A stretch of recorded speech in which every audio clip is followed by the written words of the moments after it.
चर्चा के लिए हमारे साथ खास मेहमान जुड़ गए हैं।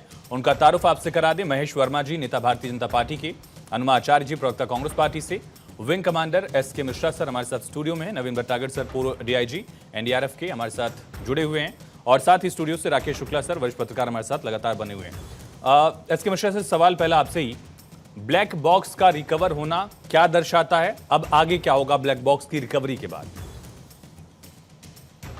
SK Mishra sir. जी आपसे।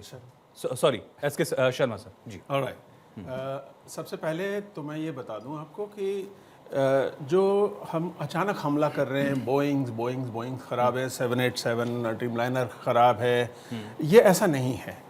कई सौ जहाज़ कई एयरलाइंस में कई सालों से उड़ रहे हैं। इसमें बड़े विश्वसनीय इंजन हैं, रोल्स रॉयस के, ट्रेंट के 1000 इंजन। तो अचानक ये कह देना कि इंजन खराब है और जहाज़ खराब है, ये उचित नहीं होगा इस वक्त।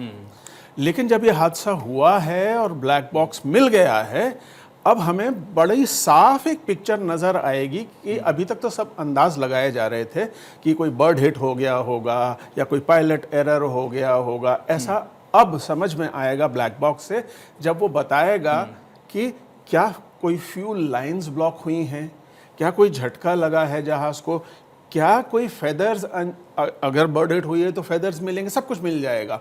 और ब्लैक बॉक्स हर चीज़ ये निकाल के रख देगा कि किसका एरर है। लगभग आपको सटीक ये पता चल जाएगा कि ये दुर्घटना हुई किस वजह से, इसका पता चल जाएगा। ठीक है। राकेश सर, आपसे भी सवाल, इस पर राजनीति तो नहीं हो रही है, लेकिन ये मांग जरूर उठ रही है कि आखिर स्पष्ट कारण पता चले। जिन लोगों ने भी अपने लोगों को खोया, और बहुत दुखद है, सोचिए कोई पूरा परिवार जो है वो खत्म हो गया, किसी की बेटी जा रही थी वो अब नहीं है इस दुनिया में। बहुत दुखद जो है विजुअल्स भी आ रहे हैं, और बहुत दुखद ये भी है कि जो नीचे क्रैश हुआ रिहायशी इलाके में, वहां पर भी इसी तरह से मौतें हुई हैं। लेकिन कारण स्पष्ट हो, ये कितना जरूरी है और वो कैसे होगा? कारण स्पष्ट होना दो कारणों से एक ये है कि क्या ये मूल हादसा है या साजिश है, क्योंकि दो तरह की थ्योरी चल रही है बाजार में। एक ये चल रही है कि ये हादसा हो सकता है, और दूसरा चल रहा है कि हादसा कराया जा सकता है। तो जांच, जो आपने कहा बहुत अच्छी बात है कि जांच बहुत ज़रूरी है, और जांच सभी बिंदुओं से करने की आवश्यकता है, क्योंकि इसमें जान जाना तो देखिए सबसे महत्वपूर्ण है। लेकिन जान जाने का कारण क्या है? क्योंकि अभी तक जो इनपुट आ रहे हैं उसके हिसाब से कोई मानव लापरवाही सामने आती हुई दिखाई नहीं दे रही कि पायलट की लापरवाही है या किसी अन्य की लापरवाही है या आपके एयर ट्रैफिक कंट्रोल की लापरवाही है। वो लापरवाही अभी तक सामने नहीं आई है। तो यदि तकनीकी गड़बड़ी हुई है, तो जो विमान लंदन से आया और आते समय उसमें ऐसी कोई तकनीकी फॉल्ट नहीं दिखाई दी, तो जाते समय उसमें ऐसी कौन सी तकनीकी दिक्कत आ गई जिसकी वजह से 30 सेकंड के अंदर वो 241 लोगों की मौत का कारण बन गया। 241 तो जो उसमें सवार थे वो, और बाकी डॉक्टर्स के हॉस्टल में गिरा वो लोग 26 लोग, लगभग 26 बताए जा रहे हैं कि वो लोग भी, उनका भी निधन हुआ है। तो ये जानना बहुत ज़रूरी है कि हादसा है या साजिश है, और ये बात तभी स्पष्ट होगी जब जांच स्पष्टता के साथ की जाएगी।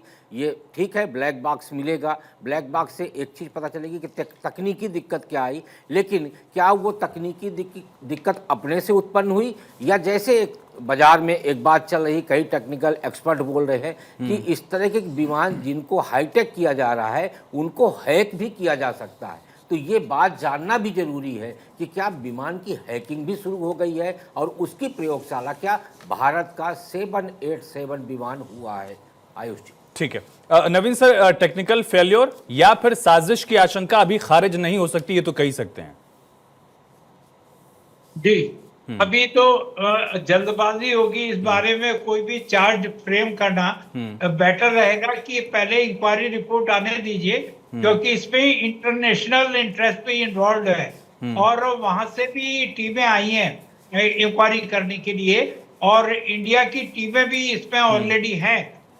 हम लोगों को रेस्क्यू ऑपरेशन के दौरान बहुत से एविडेंसेस मिले हैं जो हमने इकट्ठे करके, और जो है अपना DCCA को, जो डायरेक्टर जनरल सिविल एविएशन, और जो इसके इंटेलिजेंस ब्यूरो, उनकी जो टीमें हैं उनको प्रोवाइड कराए हैं।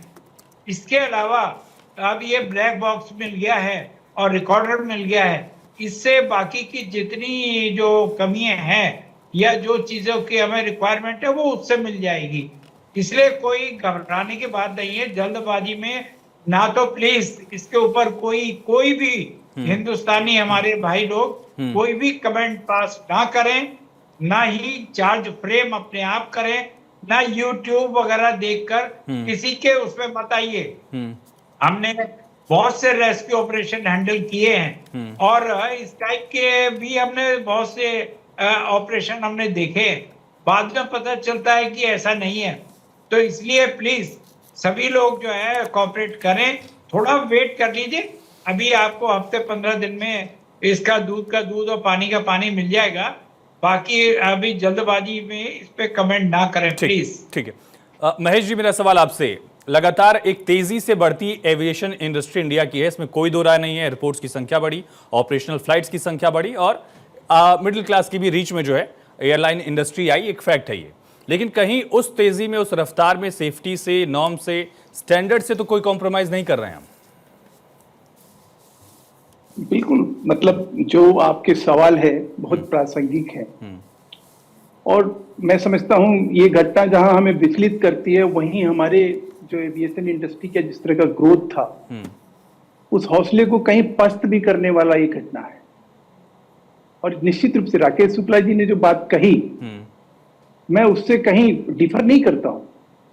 जैसे अभी 5 मिनट पहले ही इससे रिलेटेड खबर आई कि डीजीसीए ने जो फ्यूल है, ईंधन है, उसके मानक को लेकर जो है तय कर दिया कि भाई उसकी हम जांच करेंगे, उसके बाद ही हम उसमें प्लेन में उसको भरने देंगे। इसी प्रकार से जो कंप्रेशर का है या कंप्रेसर से रिलेटेड जो एसोसिएट उसके सिस्टम है, जो बुनियादी तौर पे या सतही तौर पे जो चीजें दिखाई देती है या समझ में आती है कि कहीं ऐसा तो नहीं है कि साजिशन कोई ऐसी चीज हुई हो। मैंने ट्वीट भी किया इसी बात के लिए कि जो दुश्मन हैं, जो कहीं पस्त हुए हैं या जिस तरह से देश में पाकिस्तान प्रस्त लोग भी हैं, जिसमें हाल में भी अभी 100-150 लोग अरेस्ट भी हुए, तो कहीं ना कहीं ऐसा ना हो कि वो लोग इन सब चीजों में कहीं ना लगे हुए हों।